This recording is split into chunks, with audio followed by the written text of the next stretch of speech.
Hello, hello, hello.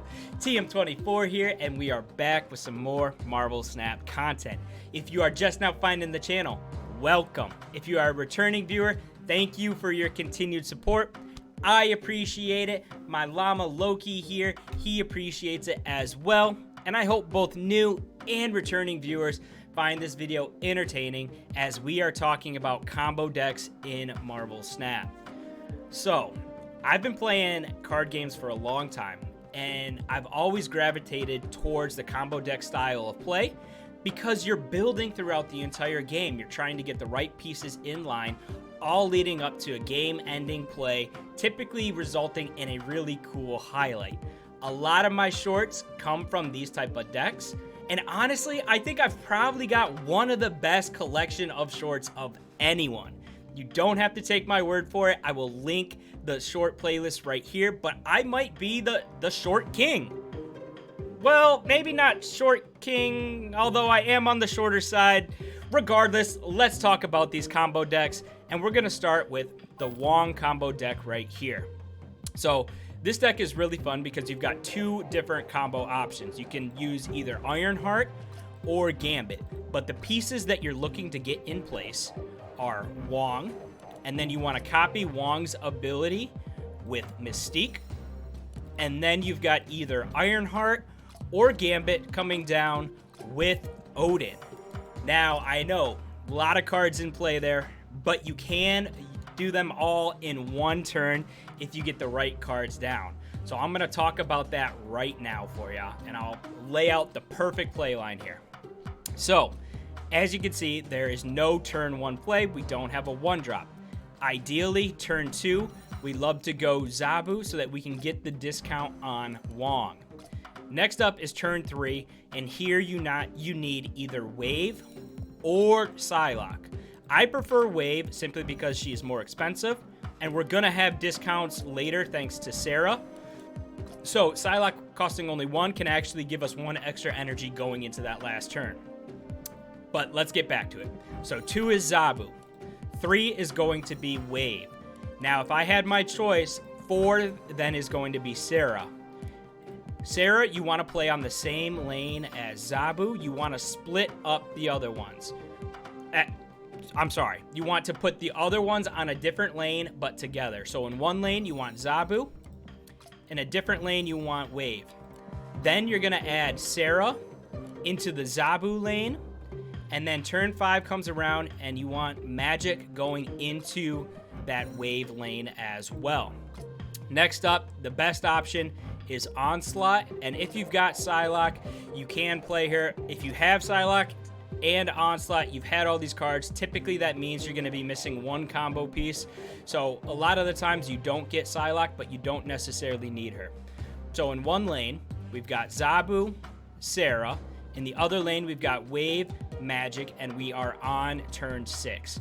And that's where Onslaught is going to come down onto the Zabu and Sera lane, giving us huge discounts, right? So Wong is already going to be 2. Wong is already going to be 3. Sera gets him down to 2. Onslaught comes down. Everything costs 1 except for Odin. So the last turn, it's going to be Wong, and then you copy Wong with Mystique, and then whatever combo piece you end up drawing, whether it's Ironheart or Gambit, and then you follow that up with Odin to finish it all off, winning you the game either through pure power or completely clearing their board, and that's how you play that combo. Like I said, I like this one because you've got a couple different options. You can draw either of them. But let's talk about some of the other pieces in here. We talked about pretty much all of these, but Psylocke is a good replacement for Wave on 3 because you get that extra energy allowing you to get Sera or Magik out. So that is key. Turn 4, one of those two have to come down. Otherwise, you aren't going to be able to play everything. So you need one of those down on 4, typically the other one on 5. Onslaught always on 6 on top of the Sera lane. Zabu, if he's down, you definitely need that. So that's what we're looking to do. The only other card in this deck is Chavez. Now, Chavez is there because it helps us have a much more consistent draw. yes, turn 6, typically, you know, we need one other piece, and drawing Chavez is not great. But because we are more likely to pick up the other pieces, Chavez actually makes a ton of sense. You still have one more draw, and typically it's a 1 out of 3 for you to hit that last card. So Chavez is great to get you those other pieces early, but this is the one that I probably play the most. I love the Gambit, just completely destroying a board. Ironheart is great. This combo used to be able to include Shuri, but because of the way they reworked her, you can't, you know, take advantage of her on reveal twice. So Shuri is no longer part of this combo, but you still have 2 different combos in this one deck. This is a super fun one, and honestly, it's not too hard to pull off. Also, even if you don't hit some of the pieces, a lot of the times you could go something like Wong, Mystique, and then you could play both Ironheart and Gambit on turn 6, and that right there is most of the times enough to just get you a win. So this deck is good, has some cool combos, and it can actually win without hitting the full thing, but a super fun one to play. This is one that I would recommend starting with, just so that you can kind of get the idea of how to piece together these combos. But let's move on to the next deck list, and we're going to move on to a Kingpin list right here. Now again, this one has potentially 2, 3, depending on how you look at it, combos here. So what is the combo, right? Ideally, we can get Kingpin down on 4. What we like to do, let's start at the beginning, right? If we can get Nebula down in a lane, that feels great. Our opponent is going to start committing resources there, so we are in good shape. If we can get Angela down on a separate lane, that is awesome. And then we want to follow Angela up with Storm. So we're storming the Angela lane with the goal of playing Kingpin there on turn 4. Most of the time, if we are ahead there, they won't commit too many resources. They'll have at least 2 open slots, and that is what you need going into turn 6. So turn 1, turn 2, turn 3, storm the Angela lane, follow that up with Kingpin on that same Angela lane. Turn 5, you would love to hit Sera to get some discounts. Now the first combo here is going Stegron into Absorbing Man for a double Stegron. Super fun. You're clearing 2 pieces out of a lane. You're adding, 8 power, which is pretty good. Most of the time these lanes aren't going to be completely filled, and if they have filled them, that's fine. You'll know if 8 is going to be enough, even if you just, need a little bit of luck to get there. So that's one option. The other is going a Juggernaut into Absorbing Man as well. Again, if you've already won the Kingpin lane because you got ahead thanks to Angela, Storm, and Kingpin, then Juggernaut might just be enough on his own. And pushing them over into the Kingpin lane, again, is huge. So Juggernaut, Absorbing Man, you could clear 2 lanes, but most of the time you're only going to be able to get 1 either way. Another option that you can kind of go with this deck, maybe you aren't able to pull off Kingpin, getting him down. I still like the double Shang-Chi on 6 to steal a couple of these lanes back. We could have a ton of power with Nebula, Kitty Pryde, Angela. If we can get Zabu down, that's great as well. And Sera. So we've got tons of discounts. We can get a lot of power out there. If we can Shang-Chi a couple of our opponent's big cards on turn 6, flipping it, that feels great as well. So this one is a little bit tougher to set up simply because you kind of need Kingpin and Storm, and if you're relying on those 2 cards right in the middle of the game, it can be a bit tough. Now, Spider-Man used to be in this list when he was a 4. I've still got him in here for now simply because this deck can win without going full combo mode, and being able to lock an opponent out of a lane is huge part of that. So that's why Spider-Man is in here. You could go with a Chavez again for a little bit more consistent draw, but I really, really like this list simply because you get to use Kingpin, which we'll talk about in our next list as well. And also because you have a couple different options. You could double Shang-Chi, you could double Stegron, you could double Juggernaut, but Juggernauting 1 card into a different lane, Absorbing Man's not going to hit that one as well simply because it wasn't played there. So that one makes a little bit less sense, and you definitely need discounts thanks to Sera and or Zabu. But regardless, a really fun combo deck to play, and watching Kingpin come through is absolutely huge. And speaking of Kingpin, he is in our next one as well, and I've even called this one Combo Rod. So again, as you can see, I like these combo decks that I can pull off a couple of different combos. So maybe if the Ironheart doesn't hit, or I don't pick up Ironheart, I've got Gambit there to hit.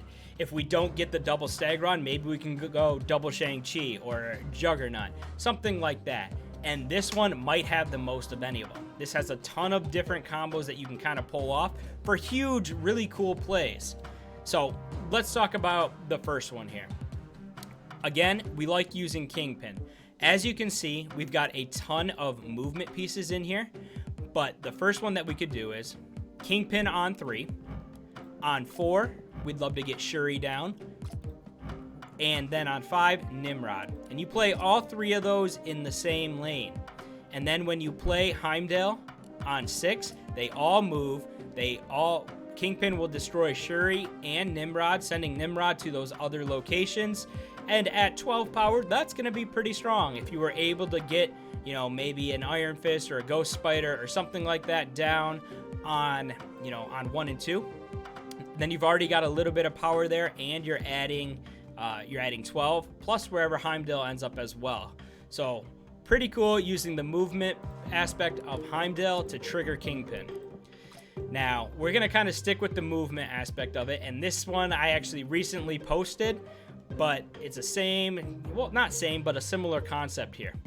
But in this one, we use both a movement piece in Ghost Spider and a destroy piece, whether it's Venom, Carnage, or Deathlock. You have a couple options here. So you can get Kingpin down any lane that you need. Ideally, you're still going Shuri into Nimrod because we want that Nimrod as healthy as possible.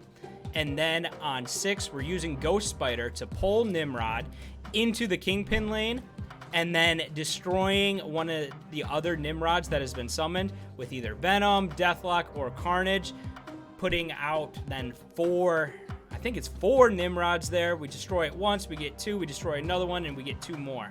So I guess that would be 3. It's either 3 or 4, but you see what you're doing. You're destroying Nimrod twice. You can also just do this with destroy pieces, just going Venom and Deathlock on turn 6. Again, of course, Shuri buffing Nimrod is great. So you've got a couple options there. You can go the straight destroy route. You can go the movement and destroy. You could go movement and Kingpin. And those are just a couple of them. Now, there's another 2 that involve Galactus here. And it depends on how you want to do it. So, one option is, on turn 3, you get Negasonic down. Then you wait. You skip turn 4. Turn 5, ideally, you want to play Shuri into that Negasonic lane, destroying both of them. That way you can play Galactus on turn 6 as a 14 power. Obviously, you want to make sure you've got more power than your opponent in that lane in order to actually win the game, but that's one way of getting a powered up Galactus. Another way to do that is actually waiting until turn 5 and going Iron Fist first, then Shuri, both of them into, Iron Fist into one lane, Shuri into an empty lane, and then pushing her into a different lane. That way, again, you can follow up with a Galactus on turn 6, 14 power. Obviously, you need to make sure you've got more power than your opponent has put out. So I like this one because it's built around, you could do either a Galactus play, you could do a Nimrod play, you could do a Kingpin play. So you've kind of got options. Your opponent's never going to expect you to use your own Kingpin, and it's super fun and super satisfying to actually pull it off. So I am really, really enjoying this one as well. But I do have one more for you, and this is a toxic combo, quite literally, built around Hazmat, Luke Cage, and a lot of those same pieces that we had. So the idea is Wong on top of Mystique on top of Wong with Hazmat, and then Odin coming through and just sending our opponent so much negative power that they have no way to answer. Now this one is a little bit tougher because you kind of need Luke Cage to come down so that you don't reduce your own power. And you need, it's tough because you need a little bit more draw, which is why we have Adam Warlock in this list as well, so that we can kind of get through our deck and get the cards down we need. This one plays the same way as the Wong Combo one, in that you've got Zabu that you would love to get down, and then Psylocke or Wave going into Sera, ideally Magik as a second option. Then turn 6, you've got to come through with Onslaught and Luke Cage. You'll have enough thanks to the discounts from Sera. And then turn 7, you just follow up with the Wong, Mystique, Hazmat, Odin combo, and you win the game. This one is a little bit tougher because you've got more moving pieces. If you don't pick up that Luke Cage, all of your stuff is getting hit with the negative as well. If it looks like that's the route it's going to go, then try and play as few cards as possible. You don't want one lane completely loaded up. So if you can get Zabu, Sera, and Onslaught into one lane, you know, Wave and Magik into the other, don't fill that other lane even if you have the option to, because you might be able to beat them just by having that extra negative power on 4 of their cards and only 2 of yours, or 4 of their cards and only 3 of yours. So you could still win it that way, but Luke Cage, obviously you want to get down to win, to win cleanly. But this one takes a little bit more. You do need a little bit better draw. A lot's got to go in your favor to pull off that full combo. But even without the full one, you can still make plays as simple as going Wong on 3, Mystique on 4, on 5, Hazmat, Luke Cage, 6, Odin, and you can still get a nice, easy win. But again, another really fun but toxic combo deck there. So just to recap quickly, we've got the Wong combos here, where you're either getting Ironheart or Gambit, and you're hitting them with Odin. So either clearing the board or just buffing yours way out of reach of your opponent. We've got the Kingpin, built around Kingpin, where we use either Stegron or Juggernaut to throw some cards into that Kingpin lane. Additionally, we do have the double Shang-Chi option. Absorbing Man is great in this list because he can copy Shang-Chi, Stegron, Juggernaut, whatever you need to make this list work. Kind of works as a pseudo Sera control list, but obviously we don't have some of those power pieces like Hitmonkey and Mysterio, things like that. We're going for more of answers and taking out our opponent's things. Next up, we have the Combo Rod, which you can use Nimrod, Kingpin, Heimdall, obviously with Shuri in there. You could do Shuri, Nimrod, Ghost Spider, pulling Nimrod into the Kingpin lane and then destroying Nimrod again with Carnage Venom or Deathlock. You can go Negasonic, Shuri, Galactus. You could go Iron Fist, Shuri, Galactus as well. So this one has a few different options, all super fun, but I like that it's got potential to pull something off, so you're not necessarily relying on drawing the perfect card for the perfect turn. And then the last one was the Toxic Combo with Hazmat and Luke Cage. Super fun one if you can pull it off. Super satisfying seeing all of your opponent's cards in the negative, but can be a little bit tougher because you need pretty much a perfect draw, and you need almost every single card in this list. You can make do without Adam, but his draw is kind of needed. You can make do without one of either Psylocke or Wave, but you definitely need the right pieces at the right time to pull this one off. So those have been 4 of my favorite combo decks in Marvel Snap. I hope you guys got some good ideas, and if you have any of your own combos that you guys personally like to pull up, let me know what they are. Put them in the comments below and I will give it a shot myself and see how it stands up to these ones. But these have been my favorite so far, so I hope you guys enjoy them. If you've hung around till now, I really do appreciate you watching the video, and now would be a good time to subscribe and like the video if you haven't already. But be on the lookout for those shorts and for more Marvel Snap content on the daily. But until the next one, have some fun.